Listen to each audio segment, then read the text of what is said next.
नमस्कार दोस्तों, शाहरुख खान की फिल्म पठान का ट्रेलर आ गया है और अगर ट्रेलर पैमाना है तो 25 जनवरी को बॉक्स ऑफिस पर एक तूफान आने वाला है। मगर मैंने हर बार कहा है दोस्तों, जरूरी नहीं कि ट्रेलर अच्छा हो तो फिल्म भी अच्छी होती है, इसलिए 25 जनवरी का इंतजार करना होगा। मगर जो ट्रेलर आ गया है ना दोस्तों, उसमें दो तीन चीजें सामने उभर कर आई हैं। सबसे पहली बात, यह बात तय है कि इस फिल्म में देशभक्ति का तड़का है। यही नहीं, फिल्म के जो विलन हैं, खलनायक हैं जॉन इब्राहिम, वो भारत माता का जिक्र करते हैं। और सबसे दिलचस्प बात, फिल्म से भगवा बिकिनी गायब हो गई है, जिसको लेकर आप जानते हैं जो नफरती चिंटू हैं, अंधभक्त हैं, बजरंग दल हैं, अतिवादी संगठन हैं, वो गुजरात में इस तरह से जो है तोड़फोड़ कर रहे थे। भगवा बिकिनी गायब हो गई है और इस बात की तस्दीक तमाम न्यूज चैनल्स भी कर रहे हैं, बहुत खुश होकर आपकी स्क्रीन पर आज तक। क्या कंट्रोवर्सी से बचना चाहते हैं पठान के मेकर्स? हटाई गई भगवा बिकिनी, आपने किया नोटिस? पठान में नई ड्रेस, उधर ऑस्कर की रेस। तो आप देख सकते हैं दोस्तों कि चाहे टाइम्स नाउ, नवभारत हो या आज तक, दोनों इस बात को लेकर प्रफुल्लित हैं कि फिल्म से ऑरेंज बिकिनी गायब हो गई है। मैं ऑरेंज बिकिनी इसलिए कह रहा हूं दोस्तों क्योंकि ऑरेंज जो है वो एक कलर है। मगर जाहिर सी बात है दोस्तों, ऑरेंज जो है उसे लोग हिंदू धर्म से जोड़कर देख रहे हैं, इसलिए इस तरह का बवाल हो रहा था। इंदौर में शाहरुख खान की अर्थी निकाली जा रही थी। और यही नहीं, सम्मानित मंत्री मसलन नरोत्तम मिश्र जो कि गृह मंत्री हैं, वो दीपिका पादुकोण के खिलाफ भीड़ खड़ी कर रहे थे, उन्हें टुकड़े टुकड़े गैंग बता रहे थे। मध्य प्रदेश के जो स्पीकर हैं वो अनाप शनाप बयान दे रहे थे। भोपाल की सांसद प्रज्ञा, जिन पर आतंकवाद के आरोप हैं, जो कभी भी अदालत नहीं जाती हैं, इसको लेकर जो कार्रवाई चल रही है, वो भी अपनी तरफ से अनाप शनाप बयान दे रही थी। तो ये तमाम चीजें थी और उसी के चलते मुझे ऐसा लगता है फिल्म मेकर्स दबाव में आ गए हैं और उन्होंने दीपिका पादुकोण की ये ऑरेंज बिकिनी जो बवाल मचा रही थी, उसे फिल्म से हटा दिया है।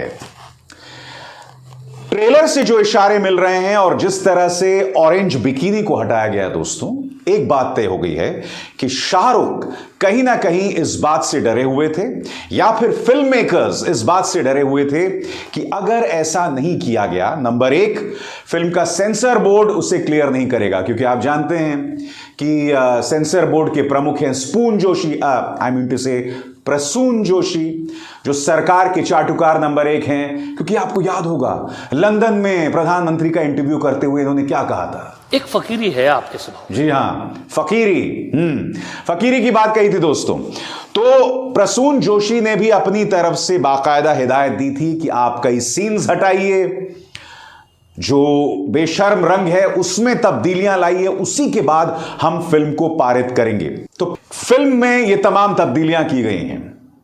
प्रश्न नंबर एक, क्या भगवा बिकिनी हटाने के बावजूद फिल्म को सुचारू ढंग से दिखाने दिया जाएगा, चाहे गुजरात हो या मध्य प्रदेश? क्योंकि यह ना भूलें दोस्तों कि मुद्दा सिर्फ भगवा बिकिनी का नहीं है, क्योंकि भगवा का सम्मान अरसे से किस तरह से किया जाता रहा है पर्दे पर आप भी जानते हैं।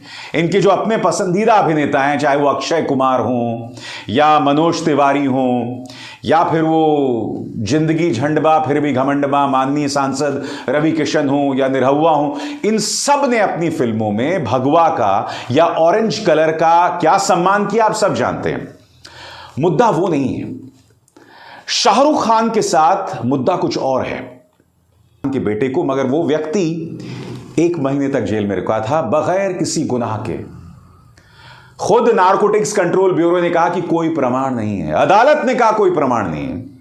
तो शाहरुख खान का यह इतिहास है, सिस्टम उन पर निशाना साध रहा है, भारतीय जनता पार्टी के नेता उन पर निशाना साध रहे हैं, मंत्री निशाना साध रहे हैं। तो कहने का अर्थ है कि चाहे शाहरुख हो या आमिर, दोनों को लेकर बीजेपी का एक इतिहास है, अतिवादी संगठनों का एक इतिहास है और उसी के चलते उन पर निशाना साधा जा रहा है। जब बेशर्म रंग गाना आया भी नहीं था, उससे पहले भी पठान को बॉयकॉट करने की बात की जा रही थी। तो इनकी जो खुन्नस है ना, इनकी जो नाराजगी है, उससे पहले की है। इसलिए मैं आपसे सवाल रख रहा हूं कि क्या पठान को सलीके से सिनेमा हॉल्स में दिखाने दिया जाएगा? उद्योगपतियों से मिले थे, कुछ चुनिंदा फिल्म स्टार्स से मिले थे, और इसी एक मुलाकात में सुनील शेट्टी ने उनसे क्या कहा था, याद होगा आपको? उन्होंने कहा था, ये बॉयकॉट कल्चर है योगी जी, इस पर पाबंदी लगाएं। आप कुछ कहेंगे तो ये लोग ये सब बंद करेंगे। ये लोग जिस तरह से बॉलीवुड पर निशाना साध, तो कहने का अर्थ यहां पर यह है कि बेशक भगवा बिकिनी हटा दी गई हो, मगर मुझे अब भी विश्वास नहीं है कि पठान पर निशाना नहीं साधा जाएगा।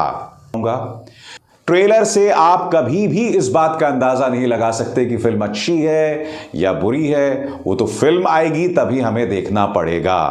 फिल्म के डायरेक्टर सिद्धार्थ आनंद हैं, जिन्होंने इससे पहले सुपरहिट फिल्म वॉर बनाई थी और अब पठान लेकर आ रहे हैं।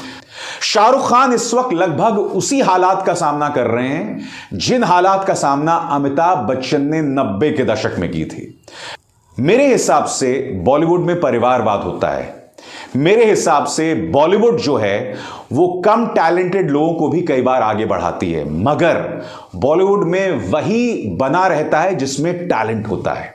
आप में से कई लोग जानते हैं कि मुझ पर इनकम टैक्स के केसेस हुए थे, प्रवर्तन निदेशालय ने मुझसे पूछताछ की थी, मगर हम ये तमाम केसेस जीत गए। मैं और मेरा परिवार जीत गया। तमाम खोजबीन के बावजूद, तमाम परेशान करने के बावजूद कुछ नहीं मिला। तो मैं आपसे कहता हूं कि अगर किसी ने मुझे कुछ दिया है तो आपका स्वागत है, पता लगाइए। और नंबर 2, कोई माइका लाल पैदा नहीं हुआ है जो अभिसार शर्मा की कीमत तय कर सके, समझे? इसलिए अंधभक्तों, बरनौल हाजिर है।